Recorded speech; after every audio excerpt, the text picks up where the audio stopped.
Welcome everyone to the Rise podcast. Quasi Millington here, my guest today, and you're going to correct me if I'm saying your name wrong. Gaby Mammone or Mammone?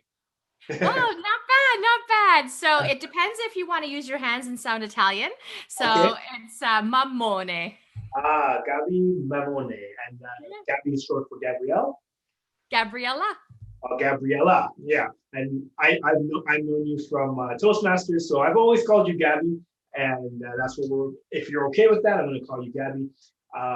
She's a speaker and coach, and she's all about kindness. Always has a smile on her face, and I want to talk about her incredible journey today and how she's always had a smile on her face and built resilience in her life. So, Gaby, thank you for being on here. Appreciate you being on the podcast. And tell me basically, let's just start from from your going through your life, what you've learned about resilience. Let's just start there, and you can take it wherever you want, and I'll ask you questions from there. How's that?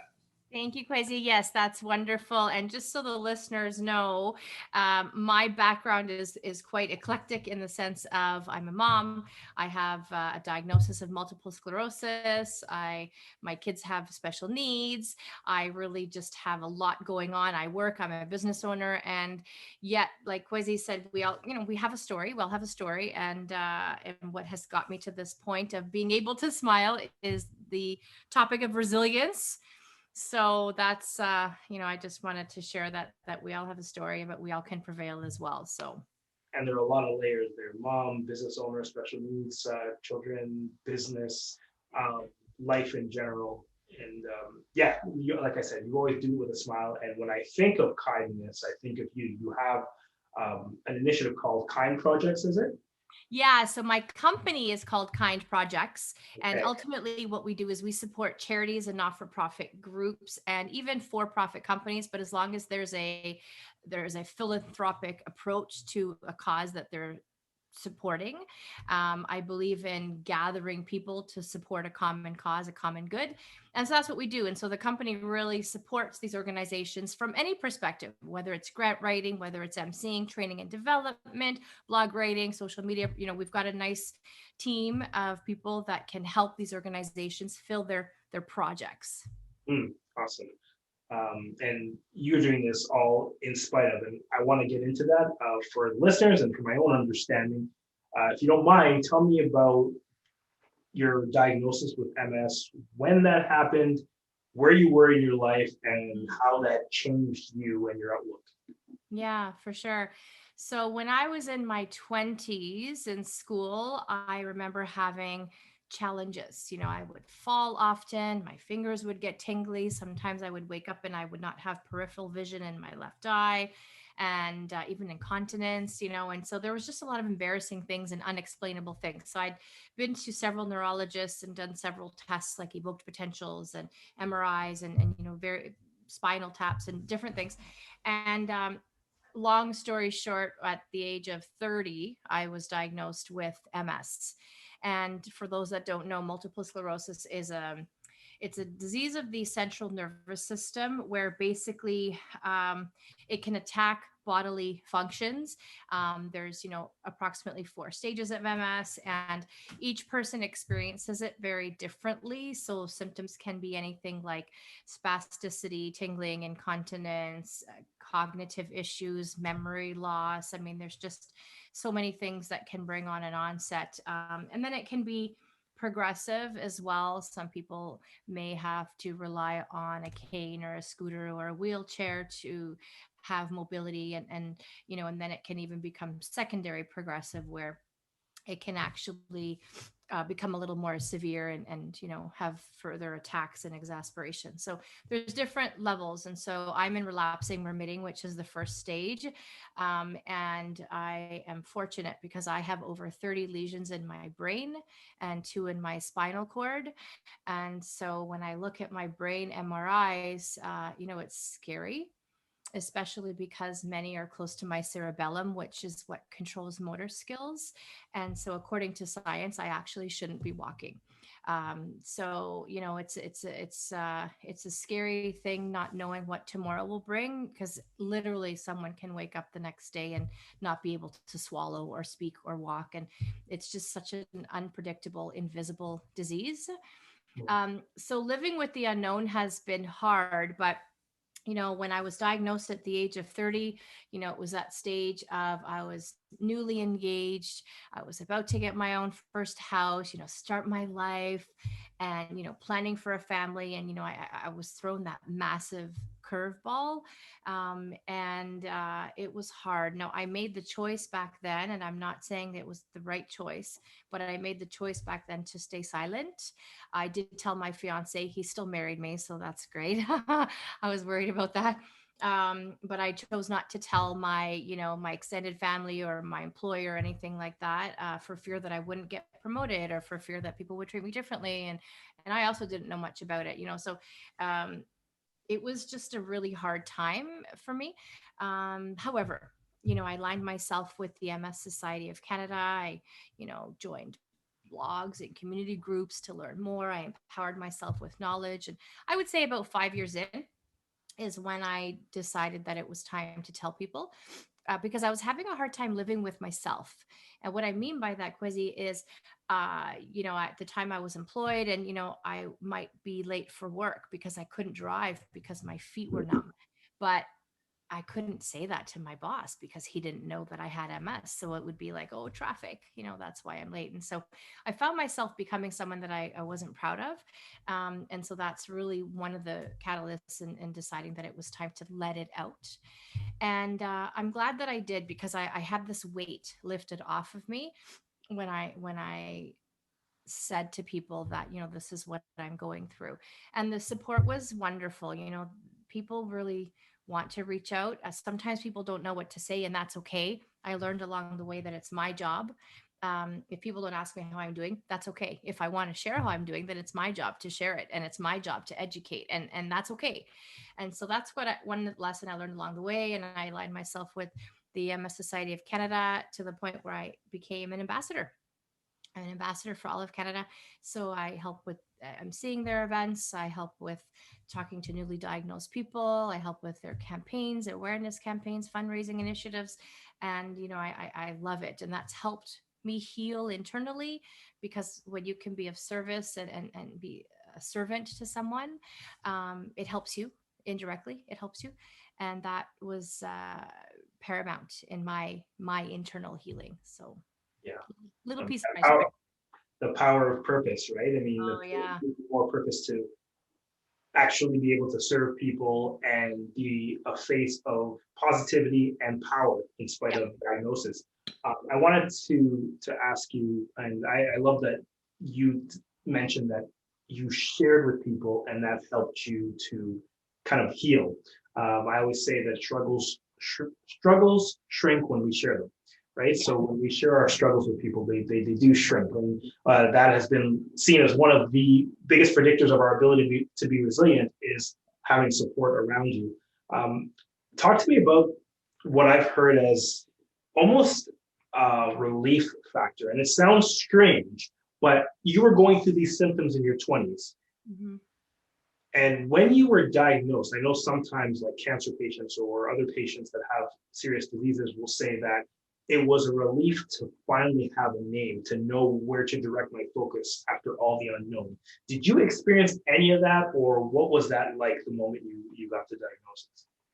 Yeah, I'll never forget that day. I got the diagnosis. I was in the neurologist's office, and I didn't even know what MS was. If you don't know anyone that has it, there's really no need to know the illness. Like, I just never learned what it was. And so, she explained it best as she could. And I remember going to the public washroom at St. Michael's Hospital in Toronto after getting my diagnosis.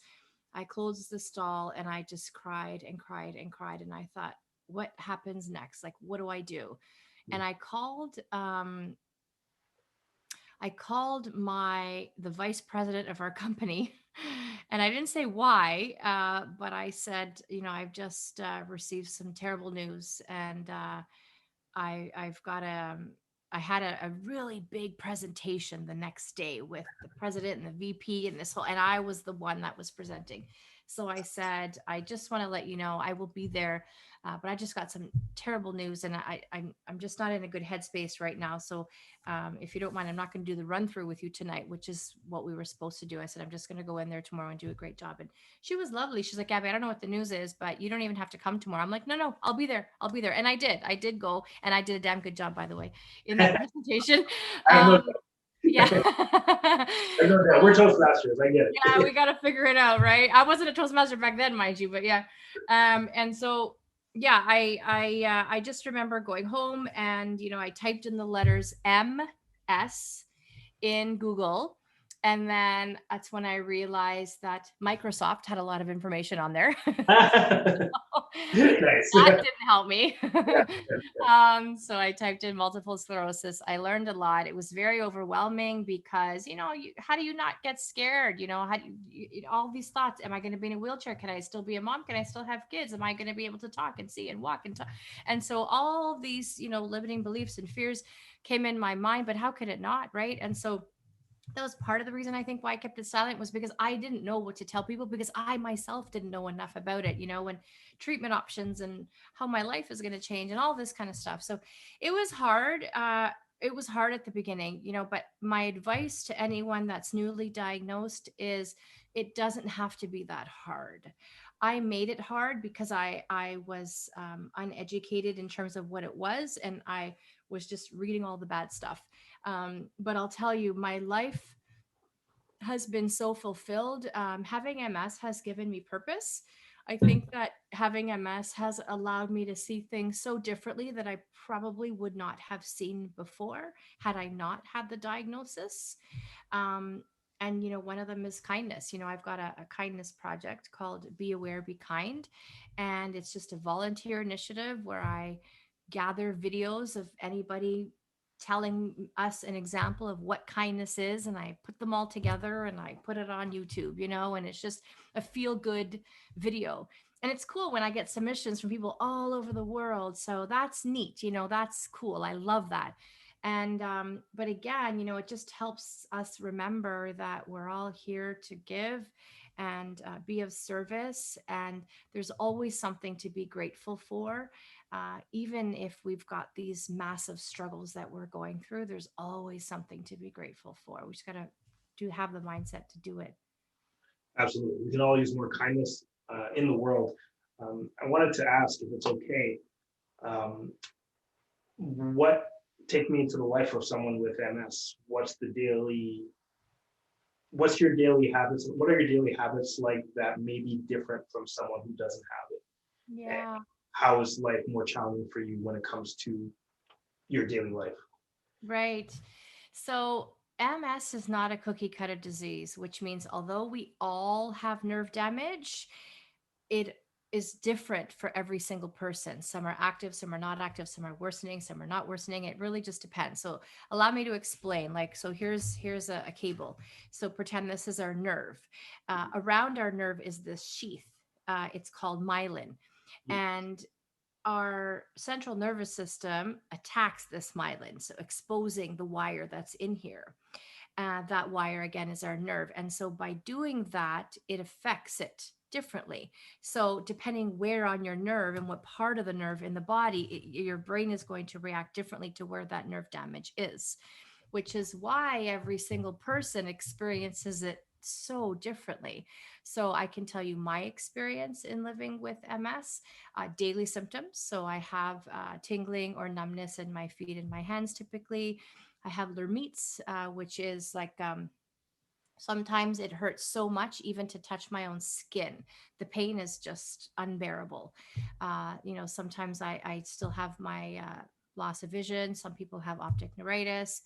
Dysphagia. Sometimes I can't swallow, eat, or drink properly because of the inflammation of the nerves in my esophagus. Spasticity in terms of walking is not always easy. Can you imagine walking, but your knee doesn't bend? So you walk like like a stick, like and so that's hard. um but again, it depends on each person. I have friends that are in a scooter or wheelchair because they just can't walk. I have others that they have severe cognitive and memory issues. It depends on every single person, where that nerve damage is, how many lesions we have, where it is in the brain, how it affects us. It's different for every single person. Fatigue, pain, There's a lot of, blurriness, tremors. Oh yeah, like speech problems. I mean, oh yeah. So it can be totally different for every single person based on what, like you said, the brain attacks a certain part of the nerve, which creates a different manifestation of problems. yeah, Now, yeah. when you became, so you get the diagnosis and you're learning about it, um, where does getting involved with the MS Society come in? Because you're just trying to take care of yourself and understand this condition, how to live with it. You're newly married. How does that Gabby go out now and say, I want to be an ambassador for the MS Society? How do you get to that point? Yeah, that's a very good question. Well, I remember when I was in that knowledge stage and wanting information, that when I was just on the internet, I was looking for places. And it's really important to get information from a very reputable source. And why not the MS Society? Because they're the people that are the governing body of the charities. So I would get a lot of information from their site, and I went to the local chapter by my house to pick up some information, and met with somebody there, and she was lovely and spoke to me about MS and what it was, and calmed my fears, invited me to speak, to join some focus groups and things like that. And so it was just kind of introducing myself. And then the year after, I decided to join the MS walk. I fundraised a little bit, and but I wasn't able to do the 5 kilometers. That's too hard for me. I was just too tired. So I would, walk a couple kilometers, and then while everybody was continuing, I would walk back, and so it was hard, but I just got more involved. And the more I got involved, the more I met people like me. And you share stories. It's like, what's your fatigue like, and do you have difficulty breathing, and do you have speech problems, and what's your itching like, and how are your body tremors? And so when you can start talking to somebody that understands, I just felt like, okay, I was part of a community that we could help each other. And so I just became more involved. Every time there was a fundraising opportunity or an awareness campaign that I could be involved in, I did. um, and I was starting to fundraise a lot, and I wanted to know where the money was going, so I joined the grants committee. And that, yeah, and I'm so grateful that I did, because where they said the money is going, it's going. They're not going to say, oh, That 100%. research, or Yeah. is it in an incurable disease right now? Is that where we're at with MS? Yeah, there is no cure. It's an episodic disease. There is no cure, and so yes, money goes to research. It goes to programs and services. There's a lot, and they were very transparent in saying this is how many grant requests we've had, and these people want to test these drugs, and these people want to test progression, and these people want to test cognitive, and this is how much money we've raised, and so percentage has to go to programs and services and split between the chapters. And it was just so transparent. It was like, wow, this is where the money goes. It was just so nice to see that. Mhm. And so I very much enjoyed. I saw it with my own eyes. I helped award the grants to the people that were asking for it. I see, there was a point where they had these programs and services for people, let's say, to get that were living with MS that needed support, like a grab bar in their bathroom or something like that. They would give subsidization to help those people manage their daily lives. And so it was just nice. So the more I got involved with the MS Society, the more I thought, I need to help. Like, I'm initially I was like, why me? And now it's like, why not me? Yeah, yeah. I can do this. I can help people. I've learned a lot. And so, yeah, I became an ambassador, and I'm in government relations. So what that means is, annually we go to, Queen's Park, except during COVID, it's all virtual, but we speak with stakeholders, and we have goals that we want to achieve, and change only happens with voices. And so, a bunch of us, we're all ambassadors and volunteers, and we ask for certain changes and to benefit those that are going through neurological or cognitive issues or episodic issues. And it's very rewarding when we see change happening in Ontario because of us. It's cool. Yeah, and on those notes, I want to talk about two things. First of all, I saw you online with the mayor of Mississauga, Mayor Crombie, at one point. So maybe talk a bit about what she has to do with helping out with your work. And also, what are maybe one or two changes that you're trying to push for that you think need to happen for people with MS?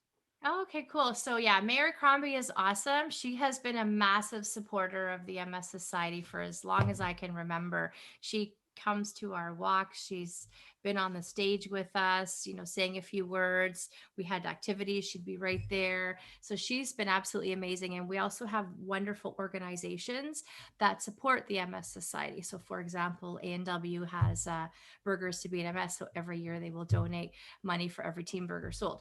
And so Mayor Crombie will come out and, record a video with us and just, helping us build that awareness. So she's just been wonderful. She's a huge supporter of the charity, and really, Mississauga and just Canada. I mean, she's just been so wonderful with her voice. And then to answer your second question, so here's my cognitive issues coming. What did you ask again? Yeah, no, not a problem, not a problem. Because I know that a lot of times when people lobby, they go to lobbies for changes. Yes. And I just want to know what are some changes, or maybe one or two changes you want to see for people with MS that you really push hard for and hope to see in your lifetime? Oh, there's so many. Caregivers is one of them. Caregivers as a whole, not just caregivers for people with MS, but caregivers as a whole. I mean, they just need an award. They need a caregiver day. They need breaks. They need extra money. Like, these individuals are the ones that keep people going. And I remember several years ago on the Act, there was a rule. Correct me if I get the numbers a little off, but it was something like, the way that the Caregiver Act was written was, if somebody needed time off to be a caregiver, then they could take 8 weeks unpaid with their job guaranteed when they go back. But for someone, let's say that has cancer, for example, they might need someone to bring them to chemo appointments, but they don't need 8 weeks with them, right? They just might need some time. And then the recovery, but then they should be able to go back to work. And same thing with MS. We may not need somebody for 8 weeks to help us if we're in that situation. So we had asked if the Constitution could be changed so that it's 8 weeks in total in a year, but not consecutively. But So you can break it up. Yeah, that makes sense. Yeah, that's what we had asked for. Okay. Did you get it? We had asked for. No, however, because there's this massive thing where it has to go through Act 1, 2, and like 3 stages and bills and all this kind of stuff. However, we're happy to say that there was a change made as a result of our efforts. So now today, the way that it's written is they have permitted 8 1-week increments in the course of a year that a caregiver can take and still have their job guaranteed when they go back.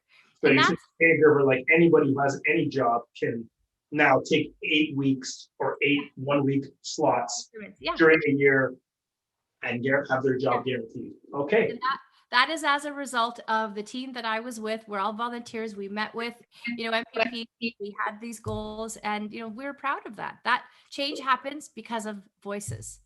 Yeah, yeah, and they definitely need caregiver days. So, like, person support workers. Am I using the right term? Is it interchangeable? Yes, absolutely. Yeah. So they have people that do this full time too, right? Yeah, absolutely. Come to homes, so people who have severe injury, severe debilitation. And what do we need to do for them? We need to give them a day. We need to. What else do we need to do for those people who are the heroes of our society, right? Yeah, the caregivers are amazing. PSWs are amazing. Increase their pay, give them some time off. Have a day of recognition for them. Just really, like, they're just, they're. Is there not an International Caregivers Day? You'd think every single day of the year seems to be a day for something, right? I know. All right, so I want to know about it. You know, we gotta have a party. Like they're so amazing. Yeah, yeah. I should Google that after because I'm Yeah, sure 365 days a year. There's a day I for know. Yeah. so, that, if anything, should have its own day. Yeah, for sure. And then I think, I mean, there's so many change requests, but let's say for someone that's in a scooter that requires a caregiver, for example, the caregiver maybe has to be there in the day, right? Because they have a family that they need to go home at night. But if the caregiver is there doing laundry in the day for them, let's say, then that actually costs them more money because of the, what's the word I'm looking for when the energy level is higher in the day than it is at night. Do you know what I'm referring to? Gosh, anyway, the name has escaped me. Someone listening is probably gonna say it. Yeah, someone listening put it in. I mean, their So motivation. anyway, it's cheaper in the night than it is in the day, but a caregiver has to do it in the day. You Yeah. know, someone that charges their scooter has to charge it in the day, but electricity is cheaper at night. You know, and Oh yes, yes. Peak uh, usage hours and things like that. kilowatt rating. Yeah. So yes, peak time. And so, you know, that's not fair. Like, you know, there's already burdens, there's already extra costs for anyone with a disability, not just MS.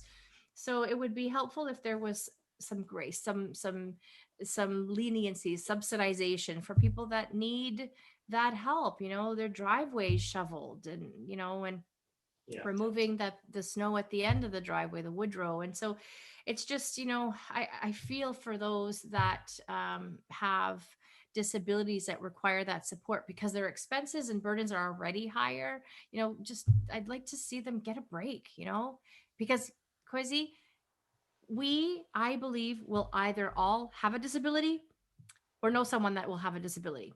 Okay. And, you know, the way that accessibility is working now, I'm so happy to see how well diversity and inclusion and acceptance has evolved over the years.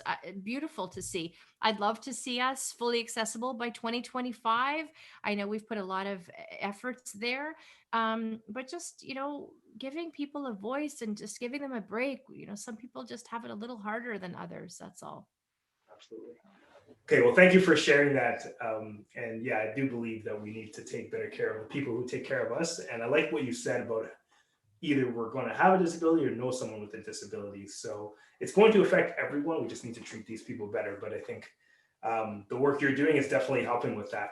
I want to know, you have this diagnosis and you're learning about MS. Doctor says, oh, you shouldn't even be walking. Every day is unpredictable. What made you decide to say, hey, I'm just going to go ahead and I'm going to start a family? Mhm. Sorry, was that last piece? I'm gonna go ahead and start a family. Is that what you Yeah, said? like, I mean, because, yeah, the doctors probably, told you all this doom and gloom, and you said, no, not only am I going to walk, I'm going to get married and I'm going to start a family. Yeah. Well, it's one of these things that, you know, I always wanted a family. And so, and there is a misconception out there are many misconceptions out there about MS. And, you know, one of them is, you know, we can have kids. So people think we can't. We absolutely can have kids. You know, granted, it might be a little harder. We might have, you know, because lethargy and fatigue is so predominant with people that have MS. You know, having a new baby, you're up at night, you're exhausted, you crave that 1 hour of sleep, you know, I'm and tired and I'm perfectly healthy, right? So as I get right, it, it's, right. yeah, yeah, So you get it and you just need your rest. And so being, you know, a new mom, I knew that that would be an issue, but it's key to have a support person. You know, I had my parents that were incredibly supportive and helping me so that I could take a nap so they could watch the baby. So that was very helpful. And yeah, I just always wanted kids, and so made it work. And I'll tell you candidly, I had my first child. He's now 12. He's a beautiful boy. But when I was after him, I wanted another child, and I had three miscarriages. wow, Three. And you know, for anyone that's listening, you know, my heart goes to, because I can appreciate how traumatic and awful that is, and at any stage. And so here I was at the age of 42 with MS, wanting my second child after having three miscarriages. And people were saying, Gabby, you know, It's, you're getting up there and you've got disability. Are you sure you can handle this? Are you sure you can actually run around and chase another child? And I really, for several reasons, wanted another child. And so, here I'm getting really personal, but yeah, fertility clinics work. So for us anyway, and we were blessed with a girl, and so now I'm happy to say that I have two kids. So yeah, I had her in my 40s with MS, and it was hard. I'm tired. I do chase after them, but with small, slow strides. The best that I can, and that's it. I just had to make a choice and make it work. I can't live my life in regret. I have to figure out how to make it work. And that's what I did. And you've done it. I once heard one of my favorite speakers. He said that God only gives us things that we can handle. Yeah. But he said, I also wish sometimes he didn't have so much faith in Yeah. me. Sometimes it seems like Yeah. people who have one bad thing happen to them have a cascade of these things. Yes. And it always ends up that a lot of these people, some go down a negative path, but a lot of these people end up like you. They bounce back, and it's almost like they can handle anything. And I know that obviously you've had some low moments in your life, but you're going through life. You get the diagnosis for MS. You want to start a family. You start a family. You mentioned your son has. Is it your son that has special needs? Yeah. He when he was younger, he was nonverbal. Okay. And it was very difficult for us because, all the kids at school wouldn't invite him to birthday parties or to play because he was that kid in the corner that wouldn't speak. Now, the thing is that he could speak, but for some reason, he would just be blocked. He had this social anxiety that was so paramount, so extreme that he couldn't express himself in public. So at home, we heard his beautiful angelic voice, but outside of our home, nobody even knew that he could speak. Not the paternal grandparents, not the schools, not the friends, like no one. And so we went through several years of psychologist, psychiatrist, speech pathologist, just to diagnose, like just to try to understand how we could help him. And I remember a well-known speech pathologist said to me, Gabby, it's time that you learn sign language so you can communicate with your son. And deep down I was like, but then that means we need to have someone in school to communicate, and but he can speak. And but even though it didn't sit right with me, I still learned sign language. But we were still trying to help him best that we could with various things. And the turning point for us was a birthday party, because I remember him often coming home from school crying, saying, you know, these kids brought a loot bag to school of the birthday party they just went to. And he's like, Mommy, when do I get my first loot bag?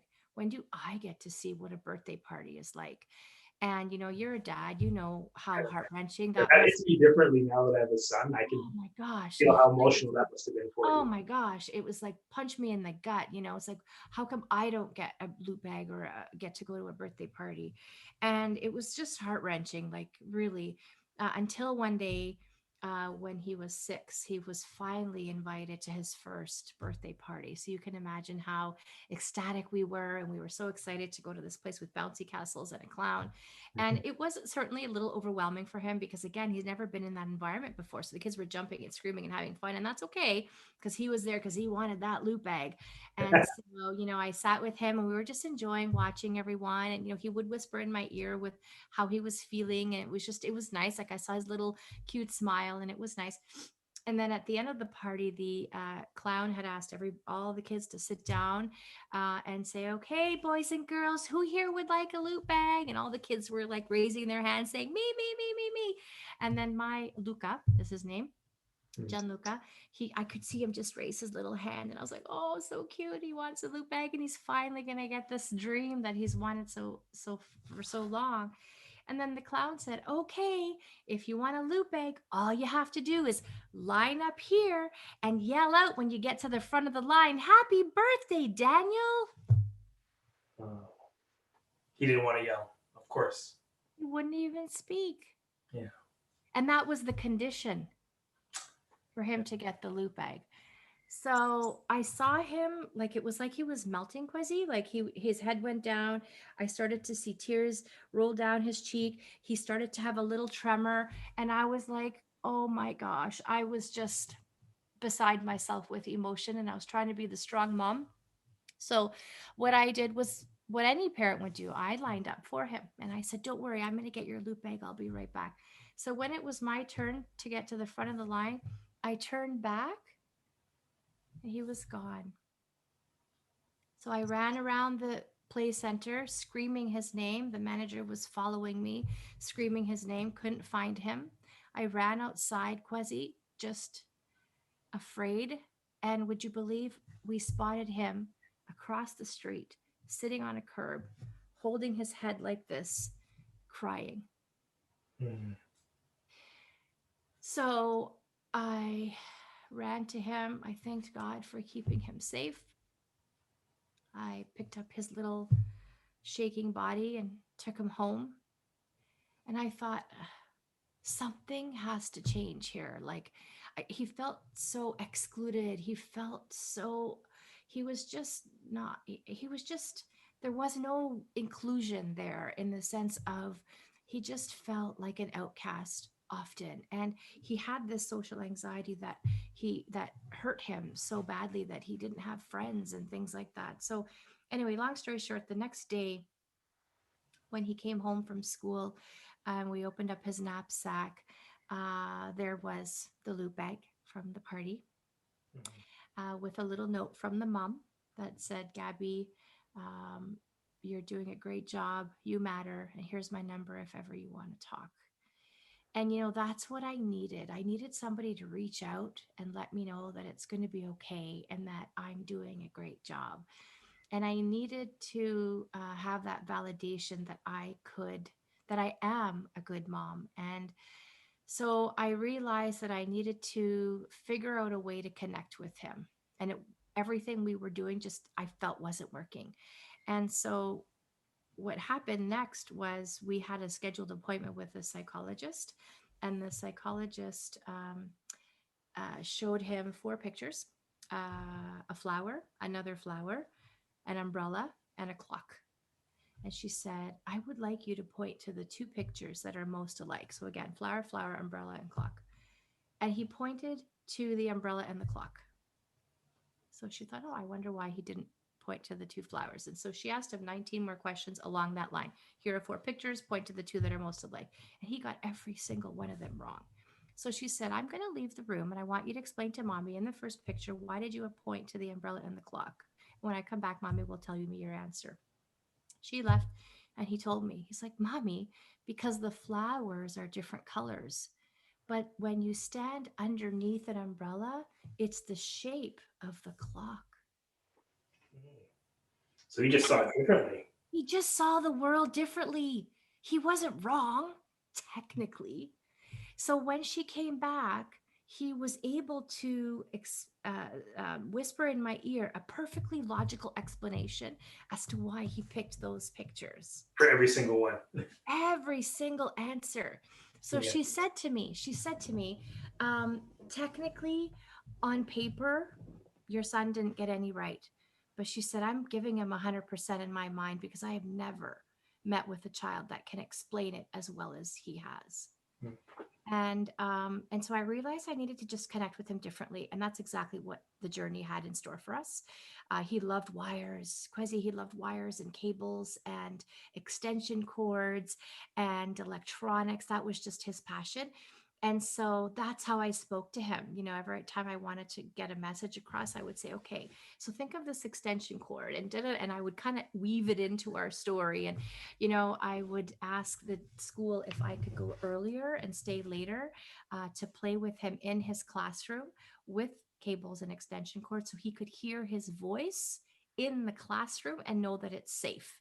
Now, this podcast isn't long enough for all the stages and steps that we went through, but I can assure you that we did many things where I was able to connect with him. The school was able to connect with him. And long story short, by the time he was 7, he was speaking in school.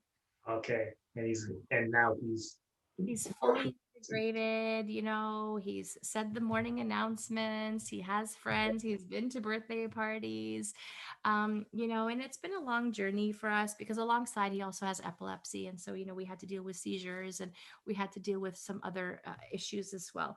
But what I can tell you is, what changed us was feeling included. Inclusion is so important. And that's why a lot of the work I do is about diversity, inclusion, and acceptance. Because sometimes you just need someone to reach out and invite you to that party. And sometimes you just need someone to reach out and say, "Are you okay? Here's my number." And when you can really have that human to human connection, it just makes the world of difference for someone that needs it. Yeah. And how old is he now, did you say? He's 12 now. Awesome. Uh, Yeah. And he and fixes very blessed. everything.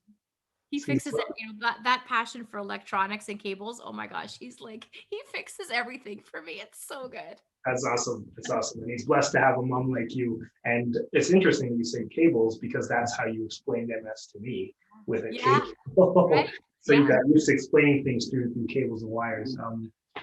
Yeah, I mean, there's so many examples of adversity in your life from the MS to your son, the story you just told, to three miscarriages. Um, Recently, you lost your father, and I know that we're friends, and you told me it was okay to mention that. There's so many things that you've gone through in life. What makes you bounce back? Like, what gives you that internal fortitude to say, not only am I going to approach every day with a smile, but I'm involved in projects. I'm out there spreading kindness to the world. I'm doing things for other people constantly, still throughout everything. How do you have that kind of strength? Mm. Make no mistake, I have pain and adversity and challenges and sadness, and I cry. And some days I have to close the bathroom door and just, make no mistake. But Of course. having said that, I'm also the master of my own emotions. And so when I have a challenging time, it determines my ability to bounce back. And, I try not to have these external factors change my mindset. Instead, I just have to experience my emotions and truly, truly, truly find gratitude and have that gratitude trigger.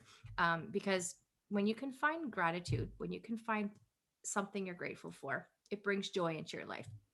And joy is an emotion that you can share with other emotions. So if you're happy, you can't also be sad. You can't be happy and sad at the exact same time, but you can be sad and have joy. Okay.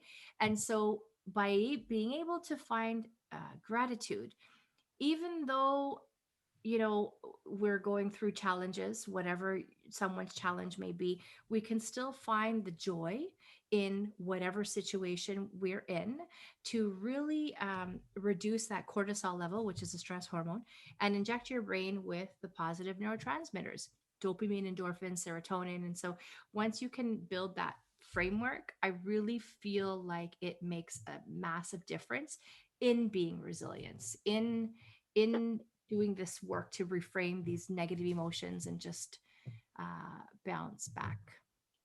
It sounds like joy and gratitude are almost used interchangeably, right? You bring joy into your life by being grateful for things. And when you're grateful for things, you have that joy. And even if some other things are going wrong, just the possibility of something positive in your life can bring you joy even in the darkest moments. For sure. And And yeah, go ahead. yeah, no, and thank you. And you know, thank you for bringing up my dad. Losing my dad was the most awful thing that has ever happened to me. I am just beside myself with emotion and sadness and grief. And, he did pass from COVID. Both of my parents had COVID. The truth is that I thought we were going to lose both of them. My mom survived, my dad did not. And so, you know, it was time for me to use my own tips. But I remember thinking, what's the gratitude in the situation? I just lost my best friend. I just lost, my number one cheerleader to COVID, and I remember digging deep. I'm like, okay, Gabby, now's the time to practice what you preach. Where is the gratitude in all of this? And as awful as it was and still is, I was able to dig deep. And I remember my dad's legacy. And he taught me such an important lesson about dreams. And that is, he was never someone that said, dream and reach for that dream and focus on that dream. He was more about living in the now and focusing on the journey to get to that dream. Okay. And his, you know, he brought us so much happiness with zucchini. So you might be thinking, do you know my zucchini? Okay, I didn't expect that to be the end of the sentence. Do you You know got my so much happiness with zucchini. Tell me do you more. know my zucchini story? Have I ever told you my zucchini story, Cressy? No? No, no, no, no. Okay, well, here we go. So, my dad was an avid gardener. Loved, loved, loved his garden, tomatoes, potatoes, beans, okay, and zucchini. But we were never, ever, ever allowed to consume the zucchini, ever. We could eat all the vegetables from the garden, but never the zucchini. And the reason why is because he wasn't growing the zucchini for that purpose of consuming. He was growing the zucchini because his dream was to be in the Guinness Book of World Records as someone who could grow the longest zucchini. Oh, That okay. was his that was his big audacious crazy dream. Yeah. And so growing up, I would see this little zucchini get to 2 feet, to 3 feet, to 5 feet, to 6 feet. Okay. Yeah. I he didn't came even know out. zucchinis could grow like that. Yeah. Yeah, yeah, it was cool. I'll have to show you a picture. And Okay. And did he get it? The record? yeah, so what happened was, so year after year, so again, that was his big goal, but what he was doing was focusing on getting it to the next inch, getting it to the next inch. And so what happened was, year after year, he would cut up the zucchini, he would pull out the seeds and clean them and put them in a box with a red lid and store them in the shed. He would take the pieces that he cut and put them in the composter and use the compost year after year, the soil, and he would repeat that, and I saw that for over 30 years. Oh, wow. And but we had so much fun breaking out the measuring tape, measuring it, logging it, taking pictures. Anytime someone would visit us, Toronto's the hot spot when someone's flying, no matter where they are, they always stop in Toronto. That was like, let's go see the backyard and the zucchini growing there. It was really, yeah, it was really cool. So then came the year where his zucchini was 8 feet 2 inches. Okay. Wow. That's taller than my ceiling. Yeah. That's taller than your door of the room you're in. Yeah. Okay. So if you can imagine. Yeah, yeah. And I don't have to think much to examine an 8 foot zucchini. Okay. Yeah. Okay. So we invited the dignitaries. We invited, we filled out the paperwork for Guinness Book of World Records. We had a lawyer come, to measure pictures. Media had to be there. Like, we did all the things. We submitted the paperwork and we waited. And we were like, oh my gosh, this is so exciting, because this is what he had wanted. And it was fun. Anyway, that same year, someone else in the world submitted a zucchini that was 2 inches longer than. Oh gosh. But you know what? You know The what? process, the journey. Yeah. And he was like, that's okay. We're going to try again next year. And he was so excited. And same thing. We were so excited for him. And so, same thing, wash the seeds, store them in the box with the red lid, put the compost in the soil. And so then into the year 2000, in April is when we would normally plant them. But in March, that's when COVID hit. Okay. And he got sick. He was intubated. He never came out of that. And he passed on April 17th, 2020. And I remember, when he was in the hospital, we weren't obviously allowed to go. But the nurse would put a phone to his ear and I would say, Daddy, we need you to come out. We've got to plant the zucchini. That was part of, getting him out of there and giving him that strength that we needed him. And anyway, he did pass.